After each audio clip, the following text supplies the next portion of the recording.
الأشجار وللسؤال مرارة فوق اللسان فهل يجيب.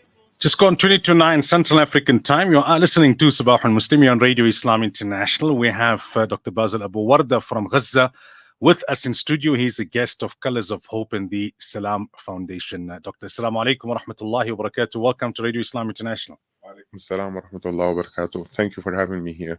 Welcome to South Africa. We obviously hope your visit would have come under better circumstances for the people of Gaza and Palestine. But what's your trip been like so far, your first visit to South Africa? It's amazing. The people here are supporting Palestine, and this is something that I'm proud of. I haven't expected too many crowds in the events that we did so far.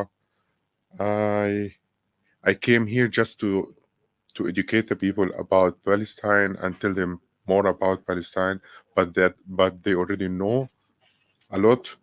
I also came here in order to thank South Africa for standing for Palestine, especially against on the court, the international court, the ECG. Now, the solidarity movement in South Africa has been very strong, and there's always been very strong support for South Africa, for Palestine, rather, from ordinary citizens.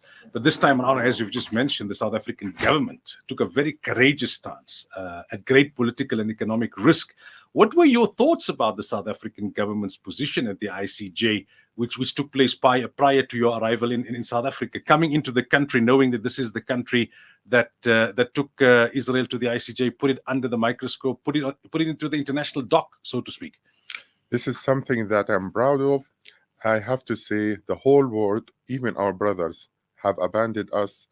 And the only country that stood with Palestine on the international court was South Africa. That's why we are very thankful for South Africa of doing this. We already know the situation and the stand of South Africa. It was always for the people of Palestine since Nelson Mandela.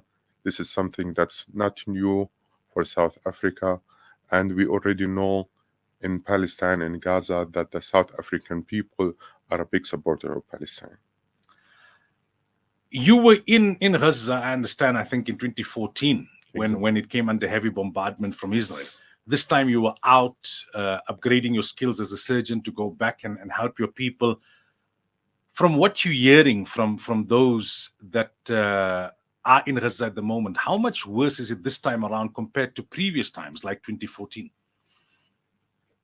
I think I always call 2014 is a war, but this one is a genocide. This has nothing to do with wars.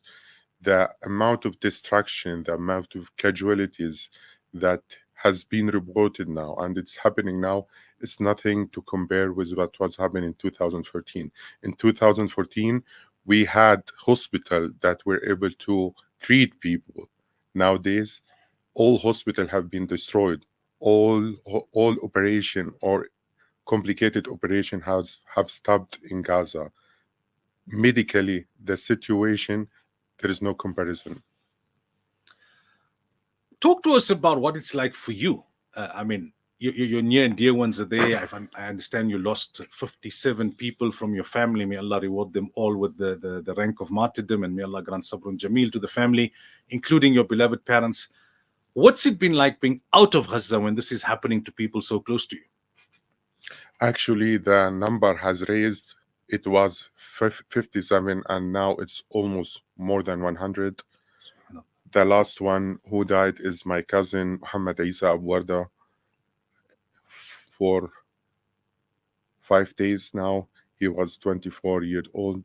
My parents died in the 13th of October. Our home, our house has been targeted with multiple missiles. My brother was injured, and both of my parents died. The thing is, after this happened, I tried to go to Gaza. I tried to cross the border of Rafah, but we are not allowed to. I stayed almost 2.5 weeks in Rafah border in order to be able to enter Gaza, but it didn't work. For me, I feel helpless, not being able to help the people there, not being able to stand or to stand with my family there. And the most sad thing is my parents were buried. I don't know where they're buried. No one knows, and I can't even visit them, even after the war, in order at least to read a Fatiha for them after for their graves. What's the survival mechanism that the people of Gaza rely on in such situations? The whole world is talking about the resilience of the people of Gaza. They don't seem to be rebelling against their own leadership. They seem to be, as much as they're suffering and taking colossal human loss and loss of property and loss of assets, they still seem to be very resilient in their quest for the liberation of Palestine. This comes from their iman and belief. We believe this land is ours. We have to stay and to survive this because it's a part of our jihad. I can tell you, for example, as the Israeli asked the people to go from the north to the south because the south should have been a safe place. My family did not do that because they said this land is ours. When we leave this land, like our ancestor did in 1948, we will never go back to this land. That's why they stayed at home and they said it's whether we stay alive or we die in our house. Is that the psyche with which every Palestinian boy or girl is brought up from a young age, that this is our lifelong struggle? It's going to pass on from generation to generation until liberation. It runs in our blood. It is like the milk that we become from our mothers as we little babies. Every child has this belief. Every person in Gaza has this belief. No one will do the mistake that we've done in 1948, believing that we'll be able to back to our homes. People understood that now, and that's why the people is still standing where they are, did not leave their houses. Even the people that has been displaced to the south, they could have crossed the Egyptian border. The Egyptian border can be broken by the Palestinian, but they didn't do that. They don't want to go anywhere else. They wanna all they want to do is return to their home after the war ends. To what extent has medical infrastructure been damaged in Gaza? Can you give us a sense? We know that many hospitals have been targeted, and we know that one is the number of people who have passed on, and the other is the lack of facilities to treat those who are seriously injured. Already before the war began, we had a lack of everything in Gaza. We had a lack of equipment, we had a lack of medicine. Don't forget that Gaza is under siege since 2007, and it has been suffering since then. And when the war started, we did have painkiller, we did have anesthesia, but with a little amount. As the war continues, we ran off of anesthesia, we ran off of painkiller, we have done operation without anesthesia. We were not able to treat people with agonizing pain from the burns or from the explosions. And then comes the biggest problem that the Israeli has started to target at hospital.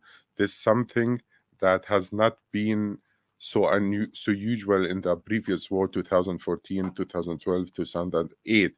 They attacked and evacuated the largest hospital in Gaza, a Shifa hospital where I used to work in. They targeted a Sahaba hospital. They targeted Asdiqa al-Marid hospital, and now they are targeting Nasser hospital in the south. The people are not treated well now, and the only thing that the hospital can provide now is primary care.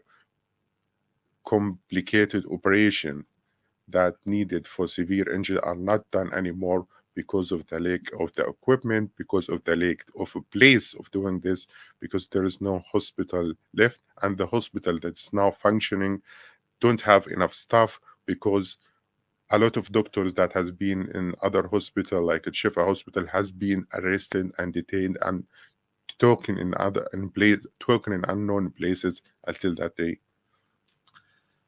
What gives you and the people of Gaza and the people of Palestine in general hope, notwithstanding the devastating impact of what's happening or what's been happening for the last 4 or 5 months? But give us hope that we believe in the good of humanity, and the humanity will not allow this to continue, because this madness has to stop. A ceasefire must take place as soon as possible, and the hope that we'll be able to rebuild Gaza again. And the rebuilding will not be easy. According to UN, it's going to take almost 3 years in order to remove the rubble from Gaza, and many, many, many years to rebuild Gaza. We have hope that the people will help us in this time after war. It's always a problem. The biggest problem of the war is what comes after war. We have many homeless people now, many disabled people now, and they are the one that need help right now. And we hope that they will get this help as soon as possible. What sense are you getting in terms of the international mood that globally is there a change in which many people are starting to view the Palestinian issue compared to before October 7th? Of course, the Palestinian issue now is almost in every home in the world. I know that the attention was at the beginning more than this, but I always say we are not numbers. The attention must not be reduced as the war continues. But the Palestinian case right now, it has never been in every house in the world like this time. It has its benefit. We are getting more supporter from all over the world. Unfortunately, from the Arab and Muslim world, we are getting betrayed. Let me say that. I don't think because of the people, but because of the government. That's what they're doing right now. What's your message for the Muslim Ummah in South Africa? Many of them, majority of them, have not been to Palestine, have not been to Gaza, but there's a great pain in their hearts over what's happening. They've done whatever is within their ability: protesting, marching, petitioning the governments, activism on social media, charitable contributions. What's your message to them? My message is keep the good working that you are doing, keep protesting, keep educating yourself about Palestine and what's happening now, and read about the history of the Palestine, boycotting the organization that helped Israel killing the Palestinian children, and donate, because donation we need it for 2 phases. The acute phase that we are having right now, the people who don't have food or water, they need or place to sleep, they don't have blanket, tents. These are the people that need acute help right now. And after that, in second phase, help and donate rebuilding Gaza in order to help the homeless people and disabled people. Dr. Abuwarda, shukran so much for your time and for chatting to us this morning here on Radio Islam International. Our du'as are with you. Our support is with you and the people of Gaza and the people of Palestine. May Allah Ta'ala grant you relief from occupation and oppression. May Allah make us see the liberation of Aqsa and Palestine in our lifetime, inshallah. Inshallah, inshallah. Thank you so much. Assalamu alaikum wa rahmatullahi wa barakatuh. Wa alaikum assalam. And all the best for the rest of your trip in South Africa, inshallah. Thank you so much. That's it for this morning's program, listeners. We're going to conclude with a report put together by Akil Mia. A little later this morning, I'll be at the West Street